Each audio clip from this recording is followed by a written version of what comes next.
Hello friends, welcome to my channel. आज के इस वीडियो में हम कुछ इंटरव्यू क्वेश्चन सॉल्व करेंगे जो कि बहुत कॉमनली इंटरव्यू में पूछे जाते हैं। हमारा पहला क्वेश्चन है, a welder is qualified in 3G position, in what welding positions they can perform welding specifically in groove joints. तो ये क्वेश्चन कहता है कि हमारा वेल्डर ने 3G पोजीशन में क्वालिफाई किया है।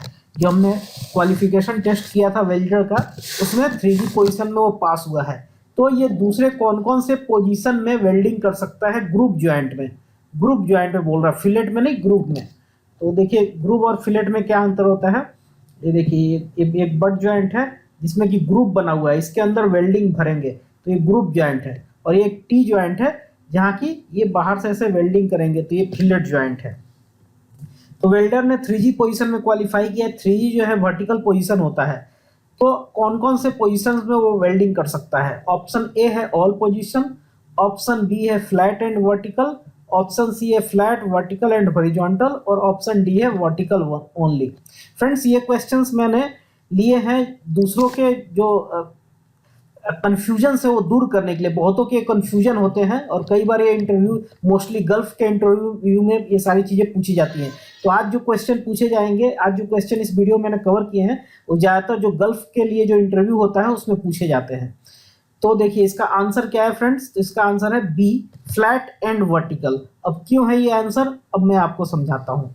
देखिए इसके लिए हम क्या करेंगे, एएसएमई सेक्शन 9 देखेंगे। एएसएमई सेक्शन 9 में टेबल QW 461.9 देखेंगे। टेबल QW 461.9 क्या कहता है? Performance qualification, position and diameter limitations. Performance qualification का मतलब क्या होता है? सिंपल लैंग्वेज में समझे तो welder qualification test. Welder qualification test का पोजीशन और डायमीटर लिमिटेशंस के लिए ये टेबल हम देखते हैं। तो ये उस टेबल का एक छोटा सा पार्ट लिया है मैंने एएसएमई सेक्शन 9 से। एएसएमई सेक्शन 9 एक कॉपीराइट कंटेंट है, उसको नहीं हम कॉपी कर सकते हैं, बट एक छोटा सा पार्ट आपको समझाने के लिए लिया है, इसलिए मैंने यहाँ कर्टेसी लिख दिया है एएसएमई सेक्शन 9, और बिल्कुल छोटा सा पोर्शन लिया आपको समझाने के लिए। तो आइए, अब कहता है हमारा क्वेश्चन की 3G में क्वालिफाई किया है, तो यहाँ क्वालिफिकेशन टेस्ट किस में किया? 3G में।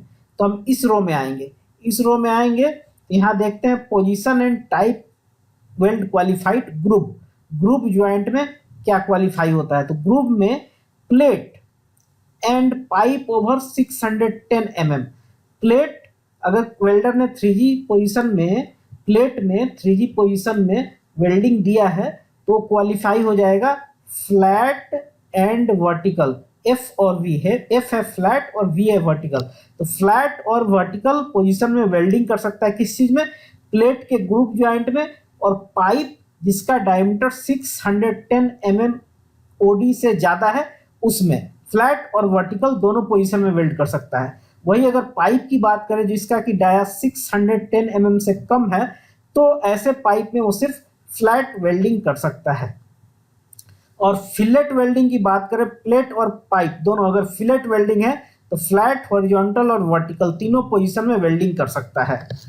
तो ये है, तो हमारा क्वेश्चन था कि 3G में क्वालिफाई किया तो ग्रुप ज्वाइंट में कौन से पोजीशन में वो क्वालिफाई होता है। तो ग्रुप ज्वाइंट मोस्टली हम समझते हैं प्लेट के ग्रुप ज्वाइंट का क्वेश्चन है, तो फ्लैट और वर्टिकल में वो वेल्डिंग कर सकता है। तो आंसर हुआ फ्लैट एंड वर्टिकल। अब क्वेश्चन नंबर 2 आगे बढ़ने के पहले मैं आपसे रिक्वेस्ट करना चाहूंगा कि प्लीज आप मेरे चैनल को सब्सक्राइब कर लीजिए, और अगर आपने सब्सक्राइब कर लिया है तो ज्वाइन भी कर लीजिए, ये मेरा रिक्वेस्ट है। आप ज्वाइन करेंगे तो ये मुझे इनकरेज करता है ज़्यादा से ज़्यादा काम करने के लिए।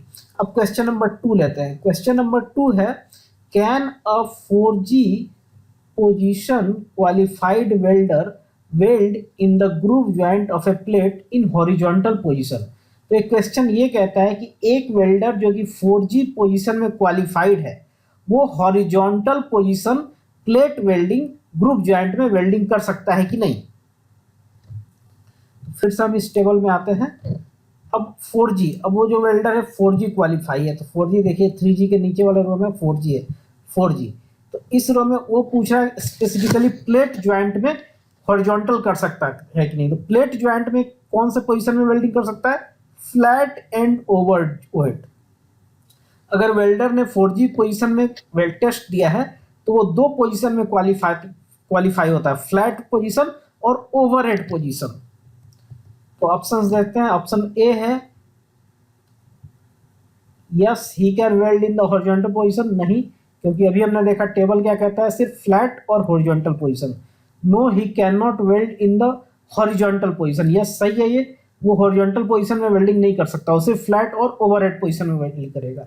ऑप्शन सी है he can weld in flat, vertical and overhead position but not in the horizontal position, ये भी गलत है, वो सिर्फ फ्लैट और ओवरहेड पोजीशन में करेगा। यहाँ फ्लैट, वर्टिकल, ओवरहेड तीनों लिखा हुआ था। He can weld in all position including horizontal, ये भी गलत है, ये भी नहीं होगा। फ्रेंड्स ये क्वेश्चन मैंने इसलिए लिया क्योंकि कई लोग कंफ्यूज होते हैं, 4G पोजीशन में वेल्डर का टेस्ट करा के सोचते हैं कि वो वेल्डर जो है सारे पोजीशन में वेल्डिंग कर सकता है, ऐसा नहीं है। अगर आपने 4G पोजीशन में टेस्ट दिया है तो वेल्डर सिर्फ फ्लैट और ओवरहेड पोजीशन ही वेल्डिंग कर सकता है, प्लेट और पाइप जो कि 610 mm डायसा ऊपर है। अब मेरा एक क्वेश्चन है कि कौन सा ऐसा पोजीशन है जिसको करने से वेल्डर सारे पोजीशन के लिए क्वालिफाई हो जाएगा। ये मैं सिर्फ प्लेट के लिए बात करता हूँ। प्लेट में अगर टेस्ट देना है, सिर्फ प्लेट में, पाइप में बात नहीं कर रहा हूँ, प्लेट में अगर मुझे टेस्ट देना है ग्रुप जॉइंट में, तो कौन सा पोजीशन है जो वेल्डिंग करके वेल्डर सारे पोजीशन में क्वालिफाई हो सकता है। तो फ्रेंड्स यहाँ दिया हुआ है ऑल पोजीशन, ऑल पोजीशन में क्वालिफाई होना है तो आपको 2G, 3G और 4G तीनों में टेस्ट देना पड़ेगा प्लेट में। अब मैं आपसे एक क्वेश्चन पूछता हूं जिसका आंसर आप कमेंट बॉक्स में लिखिएगा। ये क्वेश्चन है कि ऐसा कौन सा टेस्ट पोजीशन है जिसको एक वेल्डर दे देगा तो वो ऑल पोजीशन में क्वालिफाई हो जाएगा। ये एक तो प्लेट का मैंने बता दिया। अब मेरा क्वेश्चन पाइप का है। अगर हमारे पास पाइप का टेस्ट कूपन है, पाइप का टेस्ट कूपन है, तो ऐसे कौन से पोजीशन में वेल्डर टेस्ट देगा कि वो ऑल पोजीशंस के लिए क्वालिफाई हो जाए, ऑल पोजीशंस के लिए। पाइप का टेस्ट कूपन है, पाइप का। तो फ्रेंड्स ये टेबल जो आप एसएमई सेक्शन 9 में ओपन कीजिएगा, ये टेबल बहुत बड़ा है। अभी तो मैंने प्लेट के बदले ये बताया, फिर प्लेट का फिलेट, उसके नीचे पाइप का है, पाइप का ग्रुप। तो जब आप पाइप का ग्रुप का देखेंगे तो उसमें आपको ये आंसर मिल जाएगा। पाइप के लिए 2 पोजीशन है, 2 अलग अलग पोजीशन है जिससे कि वो ऑल पोजीशंस में क्वालिफाई हो सकता है। तो आप आंसर कमेंट बॉक्स में लिखिएगा कि कौन सा पोजीशन टेस्ट देने पे वेल्डर ऑल पोजीशन में क्वालिफाई होगा। अब क्वेश्चन नंबर 3 लेते हैं। क्वेश्चन नंबर 3 है SMAW procedure qualification test was conducted on a 38 mm test coupon. अब ये क्वेश्चन बोल रहा है कि हमने WPS को हम क्वालिफाई कैसे करते हैं, तो प्रोसीजर क्वालिफिकेशन टेस्ट से। तो हमने प्रोसीजर क्वालिफिकेशन टेस्ट जो किया है वो 38 mm थिक टेस्ट कूपन पे किया है। प्रोसीजर क्वालिफिकेशन टेस्ट, परफॉर्मेंस नहीं। परफॉर्मेंस हो गया वेल्डर क्वालिफिकेशन टेस्ट, और प्रोसीजर क्वालिफिकेशन टेस्ट हम क्यों करते हैं, तो WPS को क्वालिफाई करने के लिए। तो ये प्रोसीजर क्वालिफिकेशन टेस्ट की बात हो रही है, और जो वेल्डिंग प्रोसेस है वो SMAW, shielded metal arc welding. तो 38 mm टेस्ट कूपन है थिक। अब what is the maximum thickness up to which welding can be carried out using this procedure. जैसे हमने WPS को क्वालिफाई करने के लिए PQT किया, प्रोसीजर क्वालिफिकेशन टेस्ट। वो जो प्रोसीजर क्वालिफिकेशन टेस्ट किया हमने 38 mm थिक कूपन के लिए किया। तो कहने का मतलब फिर वो WPS कितने mm से लेके कितने mm तक वैलिड होगा, ये मैक्सिमम थिकनेस जानना चाहता है, कितने मैक्सिमम थिकनेस तक वो WPS हमारा वैलिड होगा। तो ये आंसर जानने के लिए हमें फिर से SME सेक्शन 9 का टेबल QW 451.1 ओपन करना पड़ेगा। जब भी हमें WPS का थिकनेस रेंज जानना है तो हमें टेबल QW 451.1 रेफर करना है। टेबल QW 451.1 में देखिए बहुत सारी चीजें दी गई है। फिलहाल हम रेंज ऑफ थिकनेस T और बेस मेटल क्वालिफाइड, मतलब बेस मेटल का कितना थिकनेस क्वालिफाई होता है अगर हम पर्टिकुलर एक थिकनेस का टेस्ट देते हैं, तो वो हमें मिलेगा range of T base metal qualified. अब हमारा जो कूपन का थिकनेस है 38 mm है। तो यहाँ देखिए 38 mm से लेके 150 mm इंक्लूसिव मतलब क्या हो गया कि 150 mm या उसके नीचे। अगर इंक्लूसिव नहीं लिखा रहता तो सिर्फ 150 mm के नीचे समझते, लेकिन यहाँ 150 mm इंक्लूसिव लिख दिया, मतलब 38 mm से लेके 150 mm तक के लिए हमारा क्या क्वालिफाई होता है, तो 200 mm। ये देखिए 8 इंच लिखा हुआ है और ब्रैकेट में mm लिखा हुआ है। 8 इंच या 200 mm, ये दोनों जो है, ये वाला और ये वाला, ये दोनों 38 mm के लिए ही है। यहाँ पे सेम है, जो हमारा थिकनेस, बेस मेटल का थिकनेस का रेंज है वो 200 mm आएगा। ये डिफरेंट क्या हो रहा है, यहाँ पे maximum thickness T of deposited weld metal, एक तो हो गया बेस मेटल का थिकनेस, एक हो गया कितना वेल्ड मेटल डिपॉजिट करेंगे वेल्डिंग से, तो वो डिफरेंट है। लेकिन जो हमारा क्वेश्चन है बेस मेटल का थिकनेस, मैक्सिमम थिकनेस जो कि वेल्डिंग हो सकता है, तो वो 100 mm है, कॉमन है। अब यहाँ नोट 3 दिया हुआ है, तो नोट 3 भी पढ़ लेते हैं। नोट 3 क्या लिख रहा हुआ, for the SMAW, SAW, GMAW, PAW, LLBW and GTAW welding processes only, मतलब ये जो 200 mm का क्राइटेरिया है वो इन सारे वेल्डिंग प्रोसेसेस के लिए अप्लीकेबल है। तो हमारा क्वेश्चन में लिखा हुआ था SMAW, तो SMAW के लिए ये एप्लीकेबल है। तो हमारा कितना हो जाएगा, 200 mm मैक्सिमम थिकनेस हो जाएगा उस WPS का रेंज। तो हमारा जो आंसर होगा अप टू 200 mm तक हम वेल्डिंग कर सकते हैं उस WPS से। अब क्वेश्चन नंबर 4 लेते हैं। A welder deposited 10 mm thick weld during the performance qualification test, या WQT मतलब welder qualification test, up to what maximum thickness of weld metal is the welder qualified to weld. ये भी question कई बार लोग पूछते हैं और कई बार लोग कंफ्यूज होते हैं, तो यहाँ मैं सारे क्वेश्चन समझा दूंगा। देखिए, इसका कहना है कि वेल्डर ने 10 mm थिक वेल्ड डिपॉजिट किया है वेल्डर क्वालिफिकेशन टेस्ट के दौरान। जब भी हम वेल्डर क्वालिफिकेशन टेस्ट करते हैं फ्रेंड्स, तो उसमें उसने कितने mm की वेल्डिंग डिपॉजिट की है ये देखते हैं, न कि कितने mm का टेस्ट पीस उसने वेल्डिंग किया है, ये बहुत ध्यान रखेंगे। तो उसने 10 mm थिकनेस का वेल्डिंग डिपॉजिट किया है, तो मैक्सिमम वो कितना mm तक वेल्डिंग कर सकता है। तो ये जो दिया गया है, ये दिया गया है ASME के टेबल नंबर QW 452.1b। आज हमने ASME के कई टेबल देख लिए, ये तीसरा टेबल हम देख रहे हैं। ASME का टेबल QW 452.1b में दिया हुआ है। उसमें क्या दिया हुआ है, तो उसमें ये दिया हुआ है कि 2T मतलब वेल्डर ने जितना भी थिकनेस का वेल्डिंग डिपॉजिट किया है मल्टीप्लाइड बाई 2, वो मैक्सिमम वेल्डिंग उतना कर सकता है। जैसे उन्होंने 10 mm थिकनेस की वेल्डिंग करी है, तो 10 × 2 20 mm थिकनेस तक वो वेल्डिंग कर सकता है, वो क्वालिफाइड है 20 mm थिकनेस तक। अब इसी टेबल को अगर आप ASME में खोले तो उसमें एक और कंडीशन दिया हुआ है कि अगर वेल्डर ने 13 mm या उससे ज्यादा का वेल्डिंग डिपॉजिट कर दिया, और ये 13 mm की वेल्डिंग करने के लिए उसने कम से कम 3 लेयर की वेल्डिंग करी है। 3 लेयर बोले तो जैसे हमारा मान लेते ये V ग्रुप है, यहाँ पे ये 1 लेयर की वेल्डिंग हुई, ये 2 लेयर की वेल्डिंग हुई और ये 3 लेयर की वेल्डिंग हुई। 3 लेयर की वेल्डिंग को करने के लिए उसने 13 mm या 13 mm से ज्यादा का वेल्ड मेटल डिपॉजिट कर दिया है, तो वह वेल्डर जो है अनलिमिटेड थिकनेस के लिए क्वालिफाई हो जाएगा। यहाँ अनलिमिटेड में एक रेस्ट्रिक्शन है जो कि मैं आपको बताता हूं। पहले ये समझ लीजिए लेयर क्या है। लेयर और रन में डिफरेंट है। जैसे रन एक लेयर में, एक लेयर मान लेते हैं ये हमने किया, ये दूसरा लेयर किया, दूसरा लेयर में हो सकता है कि 3 रन किए हों, जैसे 1 रन, 2 रन, 3 रन या 3 से ज्यादा रन भी वेल्डिंग करी हो, 3 से ज्यादा रन भी, तो ये लेयर हुआ।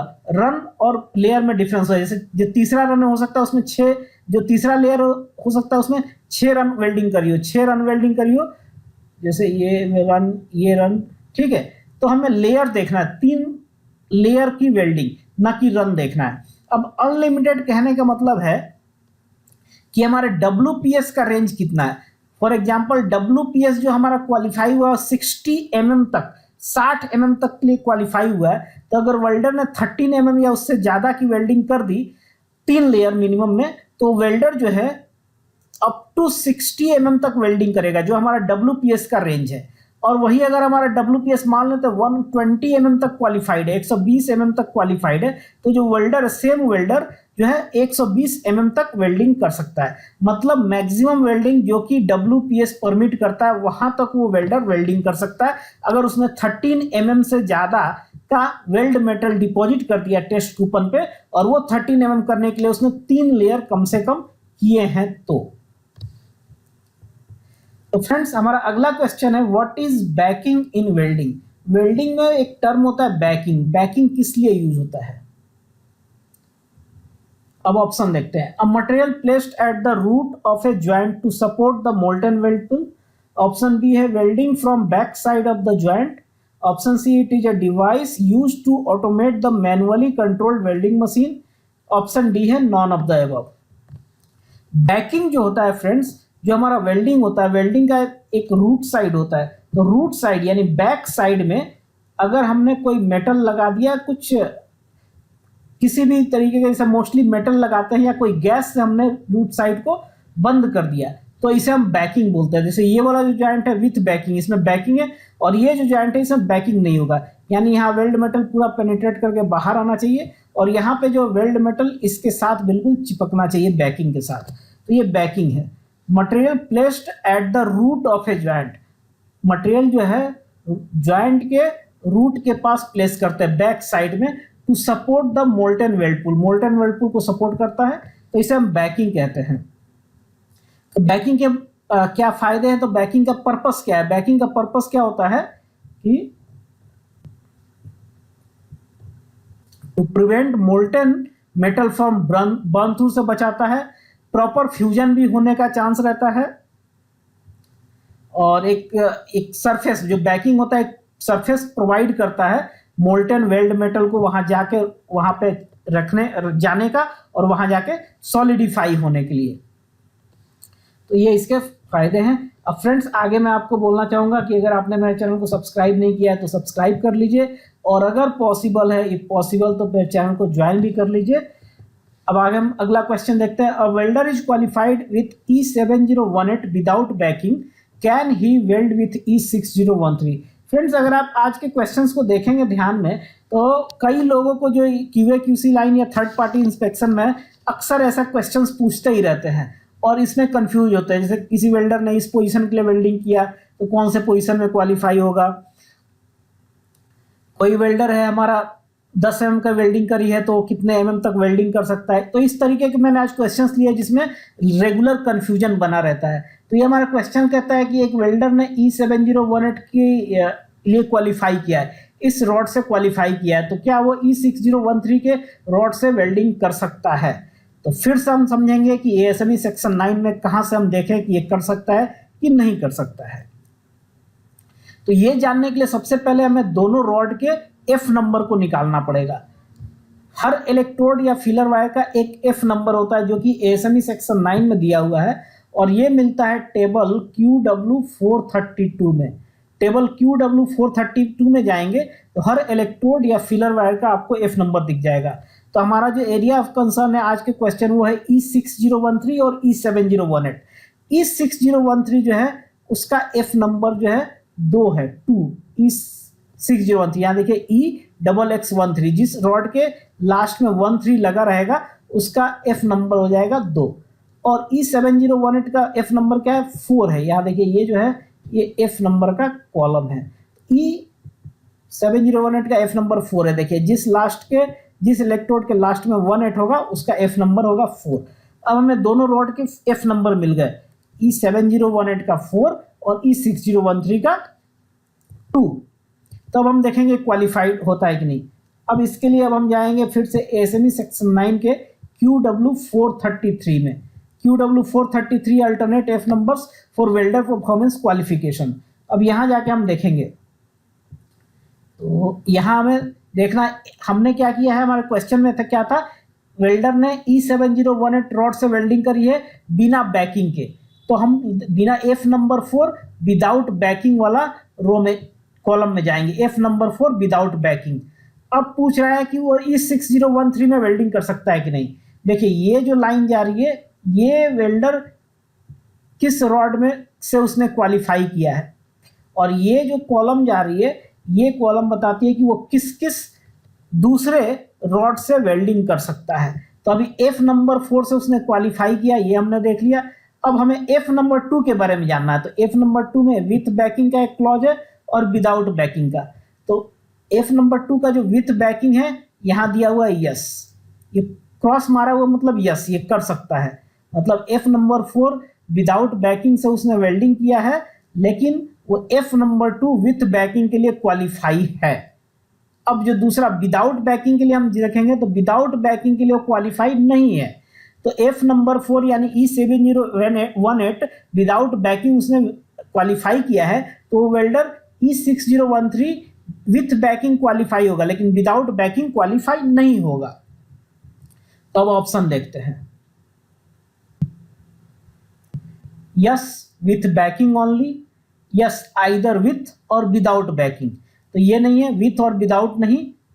हमारा जो उसके हिसाब से सेक्शन 9 के हिसाब से क्या था, हाँ बैकिंग के साथ वो E6013 में विथ बैकिंग क्वालिफाई हो जाएगा, सिर्फ विथ, विदाउट बैकिंग नहीं होगा।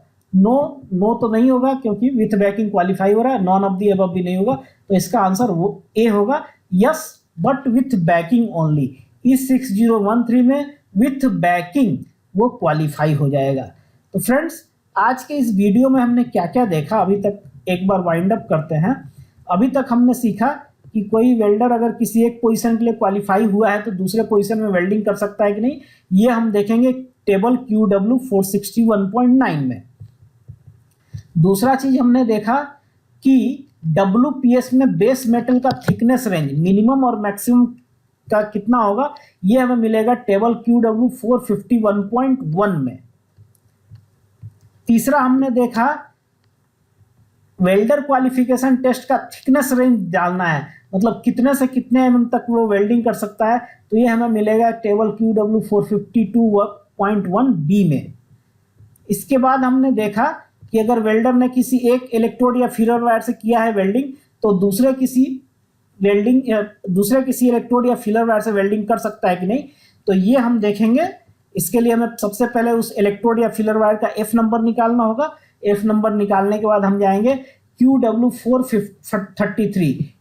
433 में सारी चीजें दी हुई हैं, तो वहां से हमें पता चल जाएगा पर्टिकुलर एक इलेक्ट्रोड के F नंबर के साथ वो क्वालिफाइड है तो दूसरे से क्वालिफाई होगा कि नहीं होगा।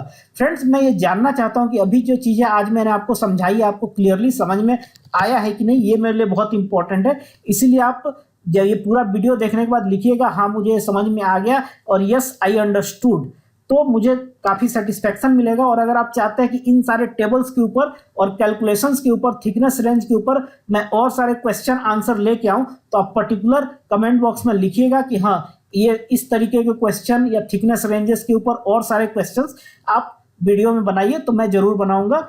तो अभी के लिए मैं आपसे थैंक यू आपको बोलूंगा और आपको फिर से रिक्वेस्ट करूंगा, अगर आपने मेरे चैनल को सब्सक्राइब नहीं किया तो सब्सक्राइब कर लीजिए, और अगर आप थोड़ा सा भी अगर आप पॉसिबल है तो आप मेरे चैनल को ज्वाइन भी कर लीजिए। Thank you very much.